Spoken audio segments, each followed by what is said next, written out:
শহর থেকে প্রায় ২০ মাইল দূরে অবস্থিত ওকভিল গ্রাম।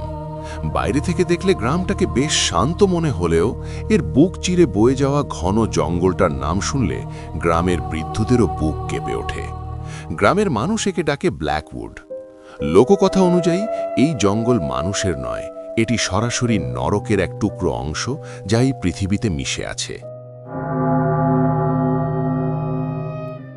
ইথান এবং মার্ক শহর থেকে আসা দুই বন্ধু। তারা আধুনিক যুগের ছেলে, যুক্তিবাদী, তাই এসব অলৌকিক গল্পে তাদের বিন্দুমাত্র বিশ্বাস নেই।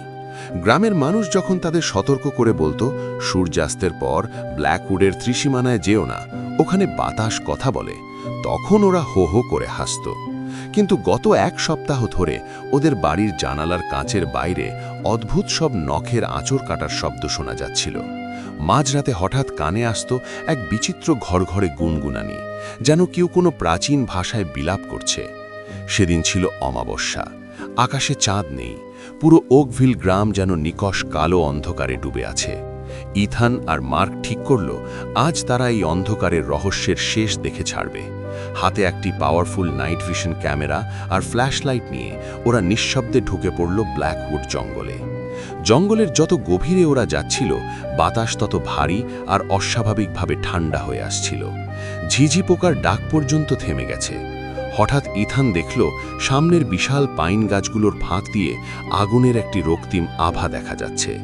ওরা পা টিপে টিপে এক বিশাল পাথুরে গুহার সামনে গিয়ে বড় একটা ঝোপের আড়ালে লুকিয়ে পড়ল। যা দেখল তাতে ওদের মেরুদণ্ড দিয়ে এক নিমিষেই হিমস্রোত বয়ে গেল। গুহার মুখে কয়েকশো কালো মোমবাতি জ্বলছে, আর তার ঠিক মাঝখানে দাঁড়িয়ে আছে এক দানবীয় অবয়ব। 7 ফুটের উপর লম্বা, কুচকুচে কালো রোমশ শরীর, আর তার মাথাটা একটা প্রকাণ্ড পাহাড়ি ছাগলের খুলির মতো, যার শিং দুটো আকাশপানে বক্র হয়ে উঠে গেছে। ওটাই ছিল লুসিফারের সেই অভিশপ্ত অবতার, যাকে মানুষ শয়তান বা ডেভিল বলে চেনে। তার চারপাশে গ্রামের নিখোঁজ হওয়া 3 জন মানুষ লোহার শিকল দিয়ে পাথরের সাথে বাঁধা। শয়তানটি বিড়বিড় করে এক ভয়ঙ্কর ভাষায় মন্ত্র পড়ছে, আর তার প্রতিটি উচ্চারণে মাটির তলা থেকে যেন শত শত মৃত আত্মা আর্তনাদ করে উঠছে। হঠাৎ শয়তানটি তার লম্বা তীক্ষ্ণ নখ দিয়ে একজনের বুক চিরে ফেলল, কোনো রকম ছুরি বা অস্ত্র ছাড়াই। আশ্চর্যের বিষয় হল সেখান থেকে কোনো লাল রক্ত ঝরল না, বরং সেই ক্ষত থেকে কালো কুয়াশার মতো কিছু একটা বের হয়ে সরাসরি শয়তানের মুখে মিশে যেতে লাগল। মানুষের জ্যান্ত আত্মা শুষে নেওয়ার সেই বিভীষিকাময় দৃশ্য দেখে মার্কের হাত থেকে ক্যামেরাটা পড়ে যাওয়ার উপক্রম হল। ওরা দেখল শয়তানটি রিচুয়ালের পরবর্তী অংশ হিসেবে মানুষের হাড় দিয়ে তৈরি একটি প্রাচীন পাত্রে ফুটন্ত তরল ঢালছে। সেই তরল পান করার সাথে সাথে শয়তানের শরীর থেকে কয়েক ডজন ছোট ছোট হাত বের হয়ে চারিদিকে নড়াচড়া করতে শুরু করল। কল্পনার চেয়েও ভয়ঙ্কর এই দৃশ্যটি দেখে ইথান বমি করে দেওয়ার উপক্রম হল। ওরা বুঝতে পারল এটা কোনো সাধারণ অশুভ শক্তি নয়, এটা সাক্ষাৎ ধ্বংসের প্রতিমূর্তি। ভয়ে ওদের হাত পা পাথর হয়ে গিয়েছিল, কিন্তু তখনই অঘটনটা ঘটল। ইথানের পায়ের নিচে একটা শুকনো ডাল মট করে ভেঙে গেল। মুহূর্তের মধ্যে শয়তানটি তার খুলি ঘোরানো মাথাটা সরাসরি ওদের লুকানো ঝোপের দিকে ফেরালো। তার চোখ দুটো ছিল ফুটন্ত লাভার মতো টকটকে লাল। এক বিকাট দানবীয় গর্জনে পুরো ব্ল্যাকউড জঙ্গল কেঁপে উঠল। ইথান আর মার্ক কোনো দিকে না তাকিয়ে উল্টো পথে দৌড়াতে শুরু করল। পেছনে ভেসে আসছিল সেই দানবীয় ভারী পায়ের ধপধপ শব্দ। জঙ্গল যেন তখন ওদের ওপর ঝাঁপিয়ে পড়ছে। মৃত গাছের ডালগুলো সাপের মতো ওদের হাত পা পেঁচিয়ে ধরার চেষ্টা করছিল। দৌড়াতে দৌড়াতে ফুসফুস ফেটে যাওয়ার অবস্থা। কোনো ক্রমে ওরা চার্চের বিশাল গেটে এসে আছড়ে পড়ল।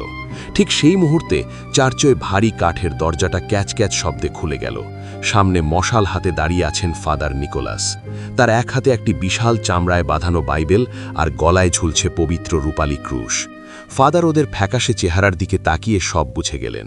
ফাদার গম্ভীর ও শান্ত স্বরে বললেন, তোমরা যা দেখেছ তা দেখার পর এই পৃথিবীতে কেউ জীবিত ফেরে না, কিন্তু আজ রাতেই একে শেষ করতে হবে, নয়তো ওকভিল গ্রাম কাল সকালেই নরকের ভাগাড়ে পরিণত হবে।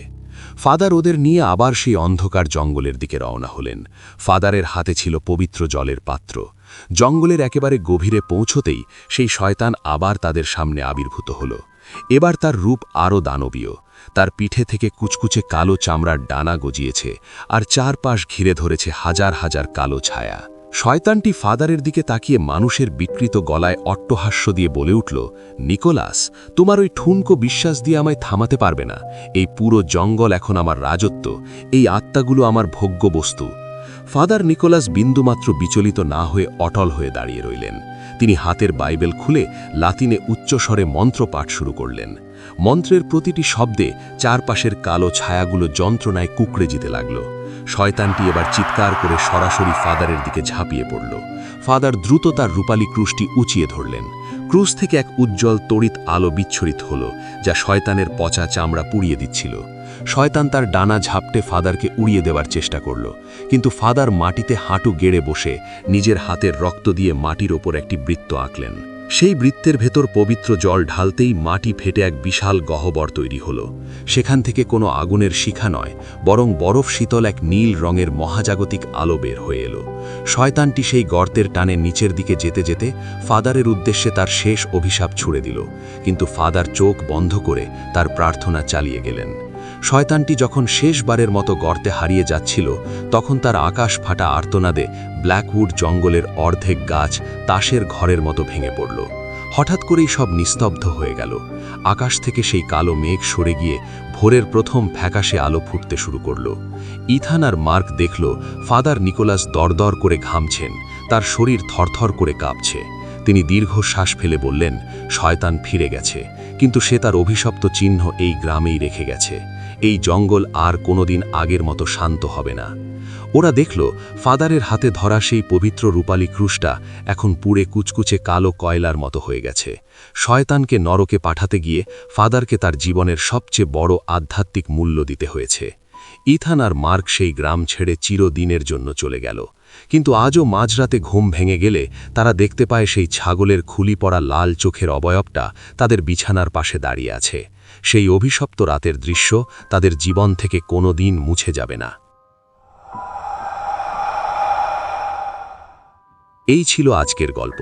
কমেন্ট করে অবশ্যই জানাবেন গল্পটি কেমন ছিল। শীঘ্রই আরেকটা গল্প নিয়ে হাজির হব। চ্যানেলটি সাবস্ক্রাইব করে সাথে থাকুন। ততক্ষণে ভালো থাকবেন, সুস্থ থাকবেন। আল্লাহ হাফেজ।